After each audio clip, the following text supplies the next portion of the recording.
Hi, my name is Deb from DG Reads. It is my furry sidekick Kylie, and today we're here to bring you a book haul. So I've collected quite a bit of book mail over the last month, and I figured I would bring some of it to share with you. I'm really excited about a lot of the titles in this stack, and Kylie clearly is too. I tried to do a little bit of organization by genre a bit this time, give that a try, and I've still got the gifted copies separated out from the ones that I purchased. So I'm gonna let Kylie go take a nap while I share some books with you. Okay, take 3. Kylie keeps playing with her noisiest toys, so we're gonna try this again. So I have this organized somewhat by genre. I'm not entirely sure what order I have things stacked in, but we are hopeful that the order kind of persists, so we'll see. Starting with a bit of fantasy, this is The City in Glass by Nevo. This is a gifted copy from Tor.com, and it comes out on October 1st. This one, we're following the demon Vitrine. She loves the city of Ezreal. It says she's mothered, married, and maddened the city and its people for generations. She's built it into a place of joy and desire, and then the angels come and the city falls. So I just recently read my first book by this author and enjoyed it a lot. This is a new standalone.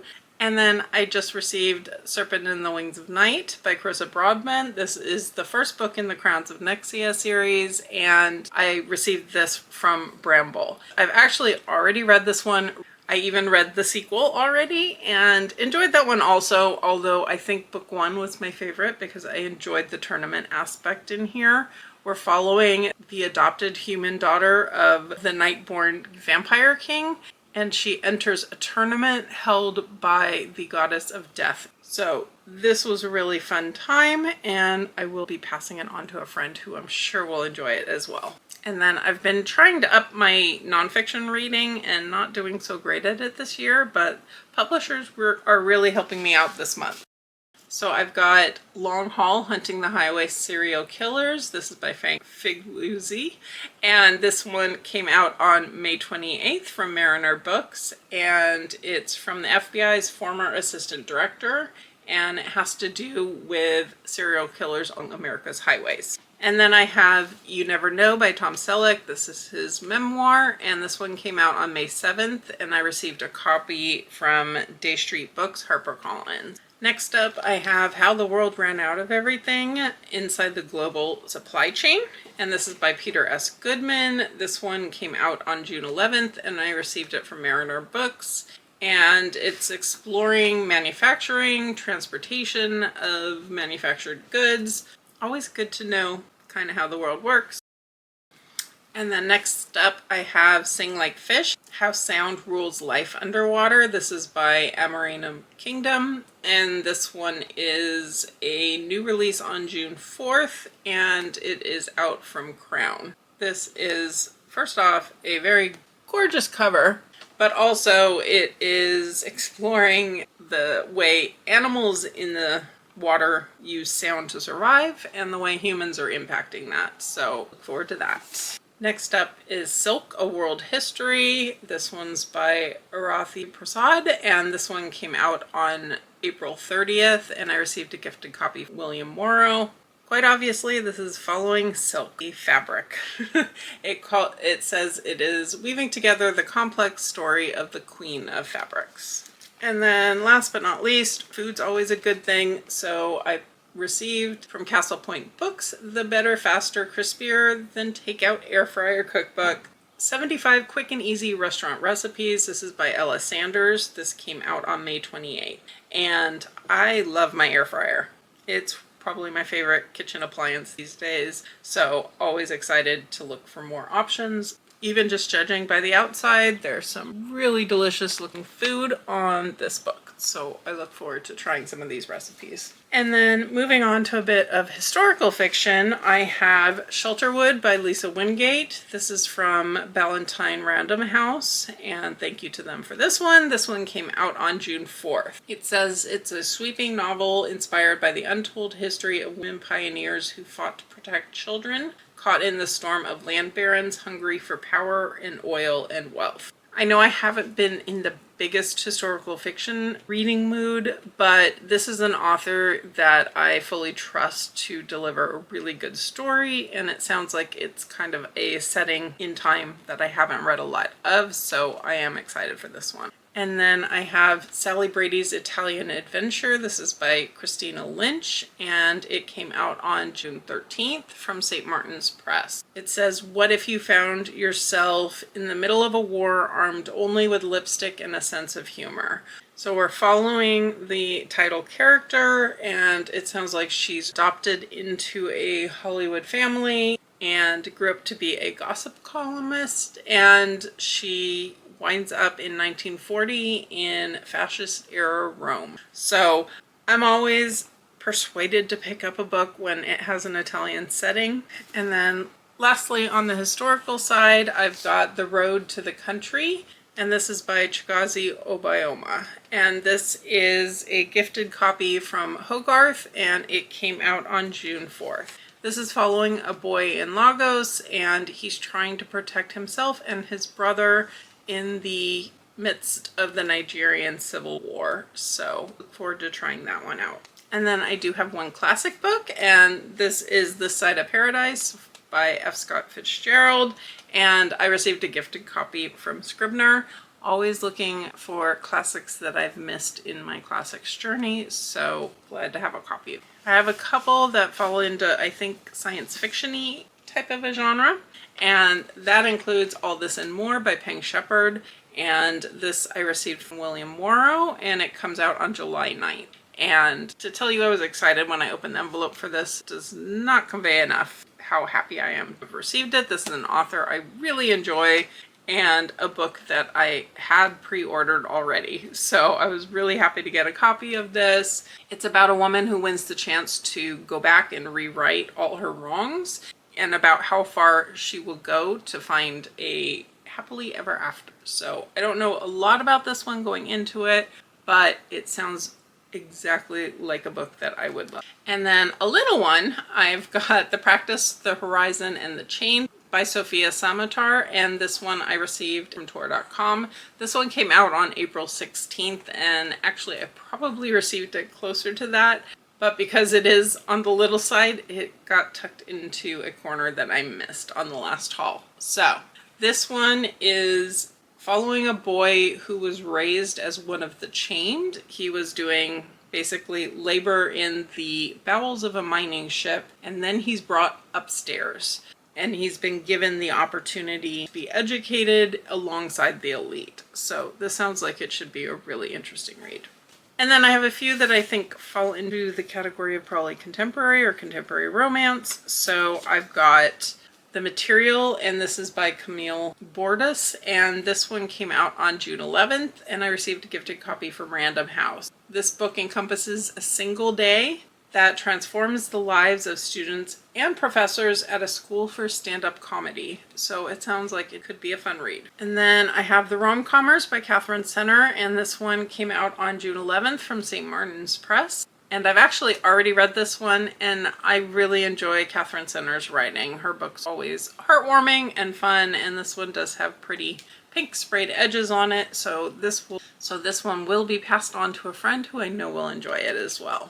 And then I've got Wait by Gabrielle Burnham, and this one came out on May 21st. This book follows a young woman reuniting with her teenage sister on Nantucket when their mother has disappeared. So that one sounds a little bit more contemporary, but also mystery, which leads us into my thriller mystery category next.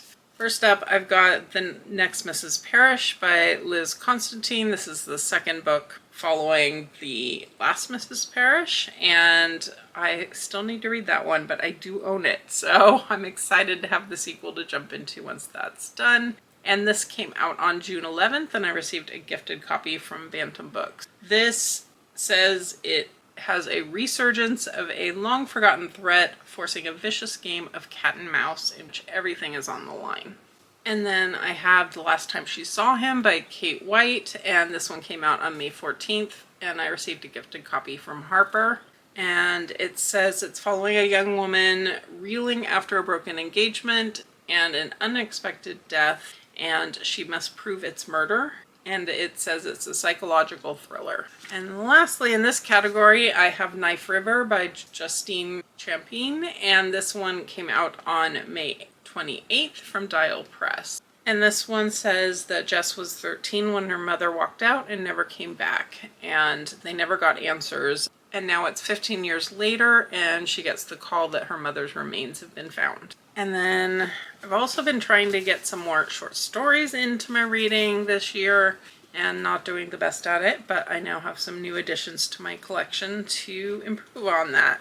I've got Beautiful Days, which is by Zach Williams. This came out on June 11th from Doubleday, and it says it's a debut story collection that confronts parenthood, mortality, and life's broken promises. I've got This Is Why We Can't Have Nice Things by Naomi Wood. This one will be coming out on November 26th, and I received a gifted copy from Mariner Books. It says it's a powerful and funny collection which exposes how society wants women to behave and shows what happens when they refuse. Honestly, the title got my attention on this one, so I had to definitely accept a copy of this.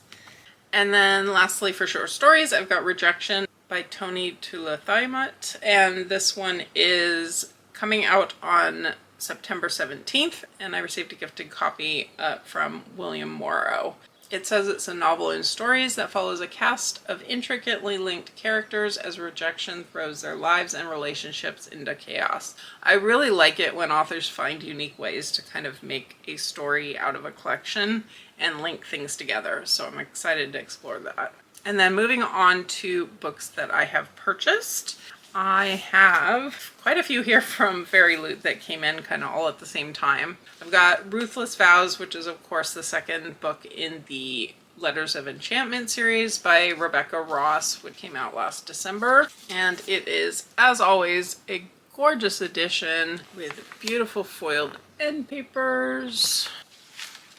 And really like the naked hardcover under there as well. I didn't love this book as much as I loved the first in the series. I did have an early copy, so I read this one quite a while back, but after I had already ordered this. But I am happy to have this pretty edition to match the original as well, and I think they did a fantastic job on the edition. And then another one I had already read but really enjoyed is An Education in Malice by S.T. Gibson. This one came out back in February, and this is once again a gorgeous edition. We've got front and back foiling. I really love the sprayed edges on this one, and I think it really suits the dark academia vibes as well, and naked hardcover. On the first day of class, Laura meets Carmilla and they become rivals. They become more than rivals. Their professor gets involved in a mix. There's a lot going on in here, a lot of dark themes, but I did really enjoy this one. I really enjoy S.T. Gibson's writing in general. From the regular box this month, we received The Honey Witch by Sydney J. Shields, and this one just came out in May. And I don't know a lot about this one other than it is described as sapphic fanro. It says the honey witch can never find true love. That's her curse to bear. But a young woman arrives on the island who doesn't believe in magic and sparks fly. It is very pretty, very foiled. I really like the bee sprayed edges. Got foiling on the end papers as well. Honey pot on the naked hardcover and a reverse dust jacket as well. And a book I even know less about is the YA pick for the month, and this is The Temptation of Magic by Megan Scott. And it's book one in the Imperial series, and this one also just came out in May. And it's described as Serpent and Dove meets A Discovery of Witches in this luxurious forbidden romance. I really enjoyed Serpent and Dove. I wasn't as big a fan of Discovery of Witches, so we'll see how I land on this one. But again, some foiling here, pretty edge, foiling on the end papers, and the naked hardcover, and also art on the reverse dust jacket. So another pretty edition. And then for a pretty edition that is not a fairy loot, I have the Wren in the Holly Library. This is one of the Red Tower, where they have these really pretty editions as well. And looking forward to reading this one.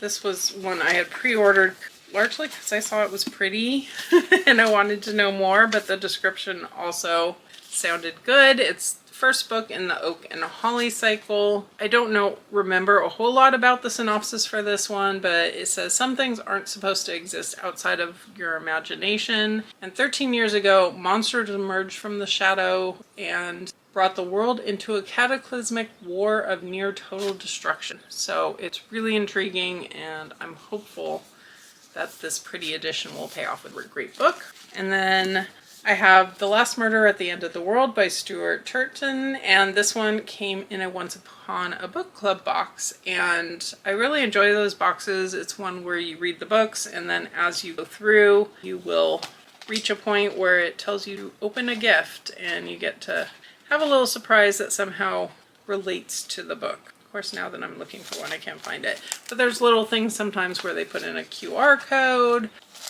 and sometimes you will be asked to open a gift. So these boxes are a lot of fun if you are interested in them. I do have a discount code of DGReads10, which will get you 10% off your first order. This one is set in a world where everything's gone except for on this one island, until at one point there's a murder on the island. So this one has had me really intrigued. It's an author I have enjoyed before, so I'm excited for that. And then lastly, I have two more BookBox books, and this one is Woodworm by Layla Martinez, and it's translated by Sophie Hughes and Annie McDermott. And this one came out on May 2nd. I received this one in a Nightworms box, and I don't know much about it, but it says the house breathes. The house contains bodies and secrets. The house is visited by ghosts, by angels that line the roof like insects, and by saints that burn the bed sheets with their halos. I'm super intrigued. And lastly, I've got The Red Grove by Tessa Fontaine, which also came in my Nightworms delivery. This one came out on May 14th. And it says, when a mother goes missing, a young woman uncovers the secrets beneath her protected community. So again, sounds like something I will enjoy. Nightworms does tend to pick some really good books. So that's my haul for today. I have a lot here that I'm really excited for, and I have no clue where to start. So if you have any suggestions of things you think I might really enjoy, things that you would like to see reviews on, please leave your suggestions down in the comments below. Have you read any of these? What did you think? I'd love to hear all the things. I haven't exactly counted, but I think we're close to about 30 new books this month again, which, given that I've only unhauled 6 so far this month, is not the best thing. So I need to get reading. I need to get to actually focusing on the books on my shelf, which I'm really going to try to do more in July. But I'd love to hear all your thoughts on anything you want to share, or if you've made it this far and you don't have anything to comment, please leave me a book related emoji down below. And with that, I will go ahead and leave you here. I would really appreciate it if you could hit that like button below, subscribe if you're interested in more of my content, and I will catch you in the next video.